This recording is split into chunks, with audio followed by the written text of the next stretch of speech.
Jenis-jenis keputusan. Jenis keputusan berdasarkan program dan regularitas. Jadi keputusan itu bisa kita kelompokkan beberapa jenis. Nomor satu adalah pengambilan keputusan terprogram atau terstruktur. Nah, ini adalah pengambilan keputusan yang sifatnya rutin, berulang-ulang, dan cara menanganinya telah ditentukan, jadi alurnya jelas. Digunakan untuk menyelesaikan masalah yang terstruktur. Nah, langkah-langkah apa yang kita lakukan di dalam menyelesaikan masalah terstruktur? Ada 3. Lihat prosedurnya, lihat aturan-aturannya, lihat lagi kebijakan yang digunakan. Untuk prosedur, ada serangkaian langkah-langkah yang berhubungan dan berurutan, harus diikuti oleh si pengambil keputusan. Begitu ya, seperti yang sudah kita bicarakan sebelumnya, bahwa yang menggunakan metode sistematis dengan langkah-langkah yang teratur disebut juga dengan menggunakan prosedur yang sesuai dengan aturan. Jadi dia berhubungan dan berurutan, harus diikuti oleh pengambil keputusan. Kemudian ada aturan-aturan yang harus diikuti oleh si pengambil keputusan. Ketentuan yang mengatur apa yang harus dan apa yang tidak boleh dilakukan oleh pengambil keputusan. Ingat gitu ya, apa yang harus diambil oleh pengambil keputusan atau apa yang tidak boleh dilakukan oleh pengambil keputusan. Kebijakan juga perlu kita perhatikan di dalam masalah terstruktur, yaitu pedoman-pedoman yang menentukan parameter untuk membuat keputusan. Jadi mungkin kebijakan perusahaan harus kita ikuti, aturan main harus kita ikuti. Seperti contoh, kebijakan perusahaan tidak boleh ada PHK. Itu salah satu contoh kebijakan yang harus kita turuti. Kemudian biaya harus sesuai dengan RKAP atau biaya di bawah RKAP atau pencurian maksimal 2%, misalnya seperti itu. Jadi kebijakan-kebijakan itu harus kita ikuti di dalam menyelesaikan masalah yang terstruktur.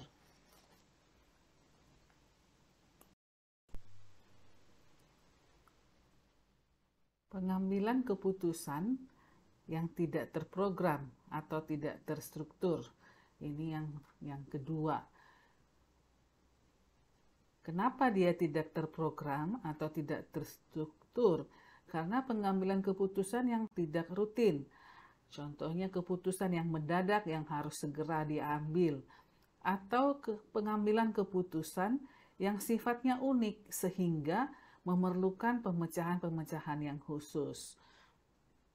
Nah, tetapi kita sebagai pengambil keputusan, sebaiknya kita banyak berada di poin yang pertama. Kalau kita berada di poin yang kedua, maka kita tidak memiliki prosedur yang terstruktur di dalam pemecahannya. Dan biasanya, kalau kita di nomor 2 ini, adalah keputusan-keputusan yang mendadak dan akan sulit untuk dipertanggungjawabkan hasilnya, dan biasanya lebih cenderung bersifat gambling begitu. Ada lagi pengelompokan jenis keputusan berdasarkan tingkat kepentingannya. Jadi pada umumnya suatu organisasi memiliki hierarki manajemen. Jadi pada posisi di mana si pengambil keputusan itu berada. Begitu. Nah, kalau kita lihat di perusahaan, khususnya di perusahaan perkebunan, hierarki manajemen itu ada 3 tingkatan. Yang pertama adalah manajemen puncak. Berkaitan dengan masalah perencanaan yang bersifat strategis. Jadi kalau kita berada pada posisi manajemen puncak, maka yang kita pikirkan, yang kita kerjakan adalah hal-hal yang strategis, strategic planning, yaitu kita akan mengambil keputusan-keputusan yang strategis. Begitu. Contoh keputusan strategis itu biasanya menentukan arah perusahaan, mau kemana perusahaan kita ini diambil, menentukan kebijakan-kebijakan perusahaan. Jadi itu adalah keputusan-keputusan strategis. Nah, kalau kemudian kelompok yang kedua di satu perusahaan itu adalah manajemen menengah. Manajemen menengah itu kalau di perusahaan perkebunan adalah asisten kepala atau asisten tanaman atau asisten pabrik atau masinis kepala, itu masuk manajemen menengah. Nah, nanti ini dibagikan lagi. Ada yang manajemen menengah pertama, itulah dia lebih spesifik asisten, asisten tanaman, asisten urusan, asisten di kantor pusat, itu masuk manajemen menengah pertama. Manajemen menengah media itu adalah contohnya asisten kepala atau masinis kepala. Kalau manajemen menengah atas itu adalah kategorinya manajer, manajer tanaman atau manajer pabrik atau general manager GM. Tapi kalau manajemen puncak itu adalah kelompok direksi, begitu ya. Jadi manajemen puncak, manajemen menengah. Nah, kalau kita di posisi manajemen menengah, maka keputusan-keputusan yang kita ambil adalah keputusan administrasi dan keputusan taktis. Jadi lebih ke pelaksanaan pekerjaan yang sedang kita lakoni, yang sedang kita lakukan sesuai dengan tugas pokok fungsi kita sebagai asisten atau sebagai askep atau sebagai manajer. Bedakan gitu ya. Jadi kalau puncak itu ke keputusan strategis, tapi kalau manajemen menengah ke keputusan administrasi atau taktis, jangan sebaliknya. Begitu. Nah, kelompok yang ketiga adalah manajemen operasional, berkaitan dengan operasional sehari-hari, kegiatan operasi harian. Jadi kalau di tanaman itu ya dia sebagai mandor. Satu, dia akan mengelola harian, mengelola jumlah tenaga, mengelola panen, mengelola pemeliharaan tanaman. Sama halnya dengan kegiatan di pabrik, ada mandor pabrik, ada operator pabrik. Maka yang dominan diambil adalah keputusan-keputusan mengenai pekerjaan operasional. Begitu. Jadi jangan balik-balik. Jadi kalau kita di levelnya adalah manajemen menengah, pertama kerjakan sesuai dengan tugasnya. Maka keputusan yang kita ambil harus keputusan yang sifatnya administrasi. Tetapi kalau kita di level manajemen operasional, walaupun ini jarang ya bagi mahasiswa stipap yang sudah nanti jadi bekerja di perkebunan, maka pekerjaan kita itu, keputusan kita itu adalah keputusan operasional. Begitu ya, jadi ada keputusan strategis, ada keputusan administrasi atau taktis, ada keputusan operasional. Jadi tiga-tiga ini mudah dibedakan kalau kita nanti sudah aktif bekerja di lapangan.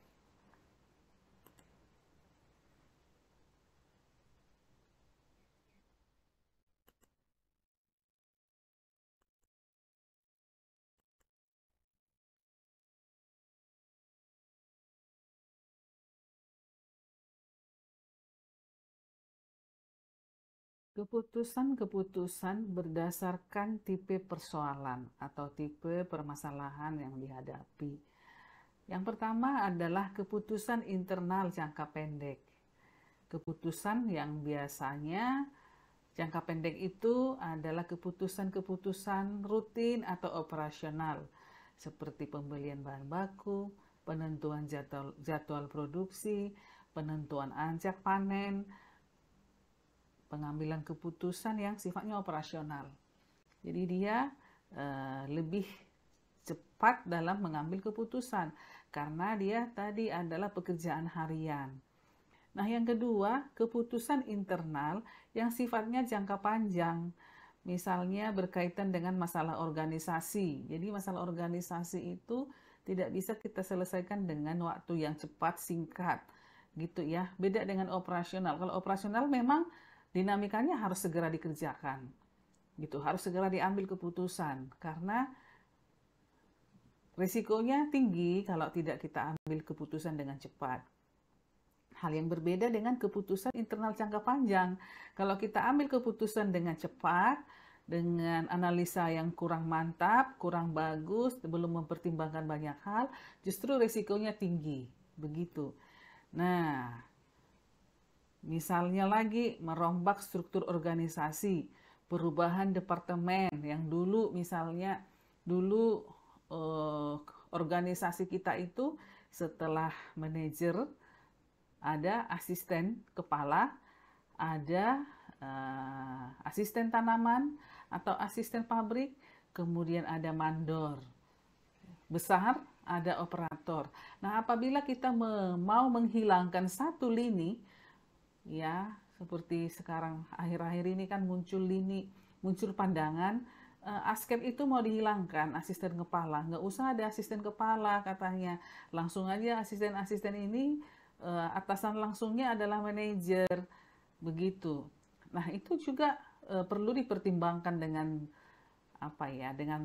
dalam, dengan matang sehingga keputusan itu nanti tidak cepat berubah. Nah, itu contoh keputusan yang menyangkut masalah organisasi. Begitu, masalah organisasi. Nah, ada yang keputusan eksternal jangka pendek yang berkaitan dengan semua persoalan yang berdampak dengan lingkungan dalam rentang waktu yang pendek, seperti subkontrak untuk suatu permintaan khusus, ya, subkontrak untuk permintaan khusus. Jadi misalnya, oh kita ini bahan-bahan alat terlambat datang, gitu. Nah, terus dari mana kita akan belinya? Manajer misalnya mengambil keputusan seperti itu.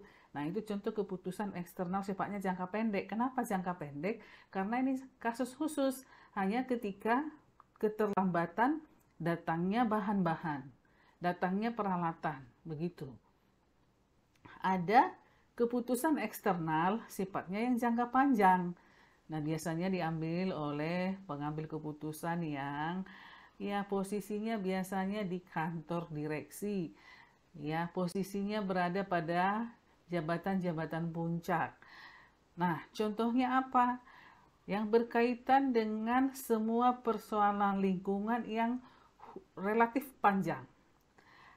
Ya, kalau di sini contohnya keputusan untuk merger. Ini kan merger itu kan suatu hal yang harus kita pikirkan matang-matang.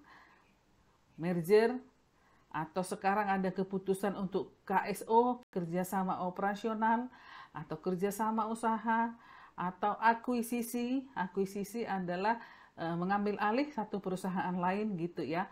Kalau merger berarti bergabung dengan perusahaan yang lain sehingga manajemennya perlu diatur. Nah, itu adalah keputusan eksternal sifatnya jangka panjang.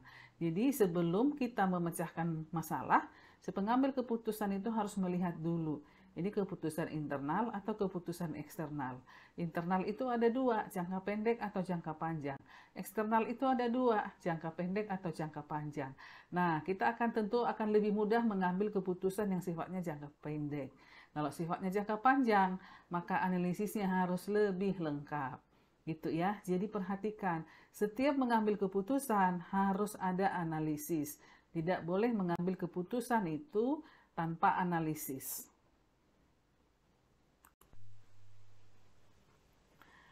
Nah, sekarang kita lihat bagaimana siklus di dalam memecahkan permasalahan.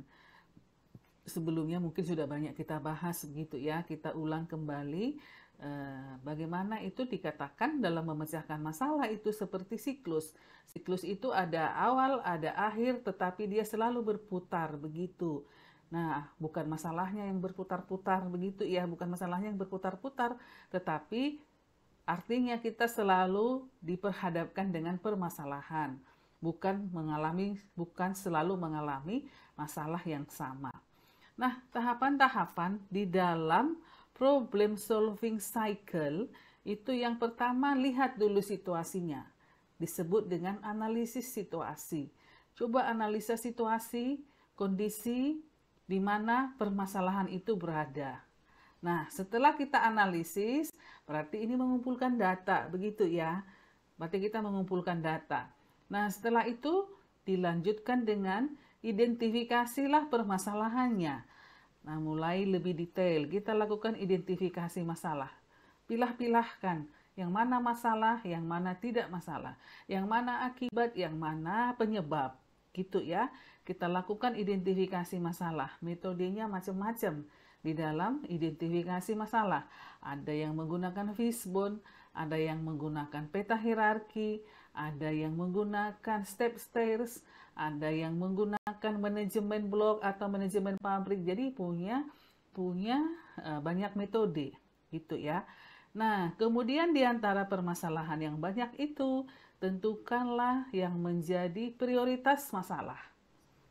Yang menjadi prioritas itu apa?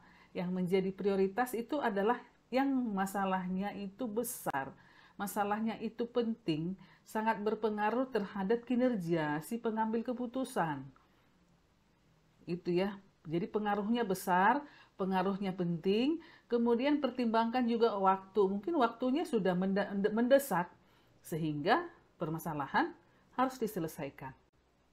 Oke, jadi penentuan prioritas masalah tergantung kepada pengambilan keputusan. Banyak pertimbangan-pertimbangan yang harus dilakukan. Nah, kemudian penentuan tujuan. Tujuan daripada penyelesaian masalah. Apa tujuan kita dalam menyelesaikan itu? Tentu tujuannya kombinasikan dengan permasalahan yang dihadapi di awal tadi. Mungkin ada deviasi di awal, kita mau hilangkan itu deviasi gitu ya. Mungkin target tidak tercapai, maka tujuan kita target tercapai gitu. Yang pasti tujuan itu harus dibuat dengan jelas, dengan ukuran-ukuran atau standar-standar yang terukur gitu ya. Standar yang terukur itu tentu tahu kapan waktunya, di mana, kapan akan diselesaikan, tahun berapa akan diselesaikan, siapa yang menyelesaikan, begitu. Jadi tujuannya jelas.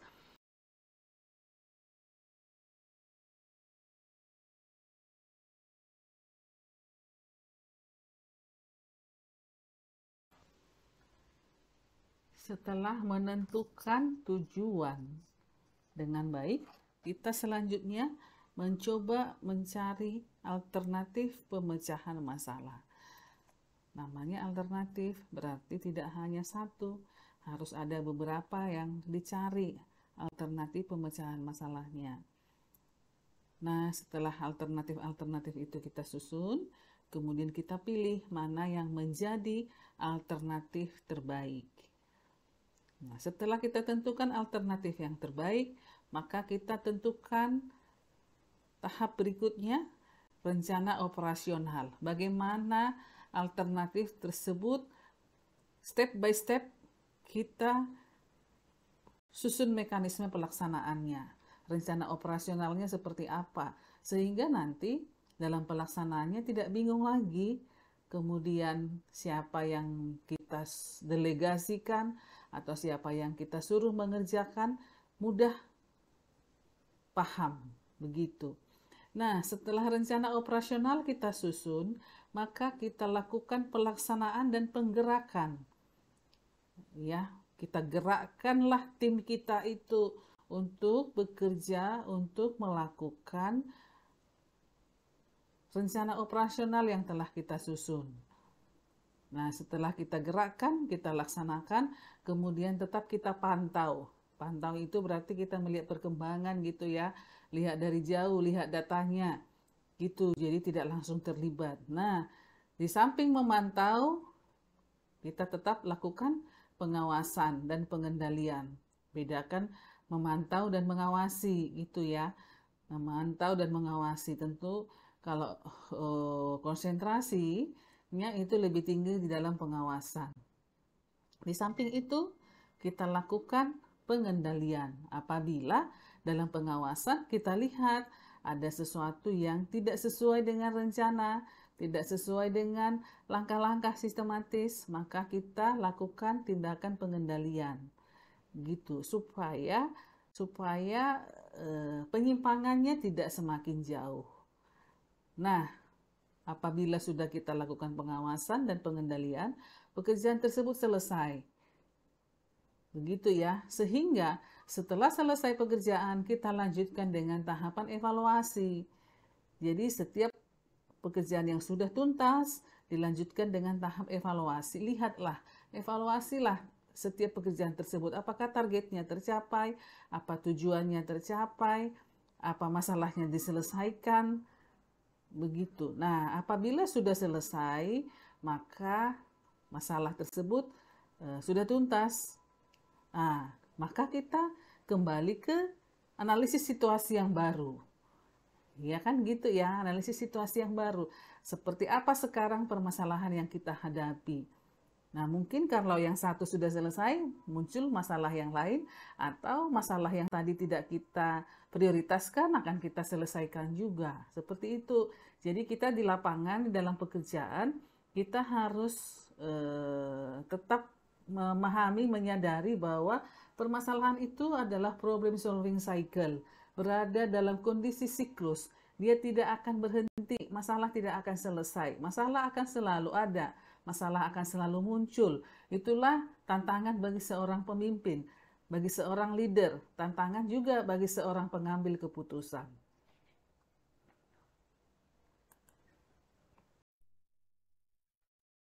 Selanjutnya, mahasiswa diminta untuk mengerjakan tugas 1. Yang pertama, tuliskanlah 5 contoh keputusan yang diambil secara terstruktur. Yang kedua, tuliskanlah 5 contoh keputusan yang diambil secara tidak terstruktur atau yang tidak rutin. Yang ketiga, tuliskanlah 5 contoh keputusan internal yang sifatnya jangka pendek.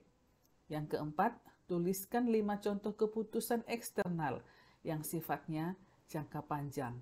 Tugas ini dikumpulkan, diisi akad pada pertemuan ke-9.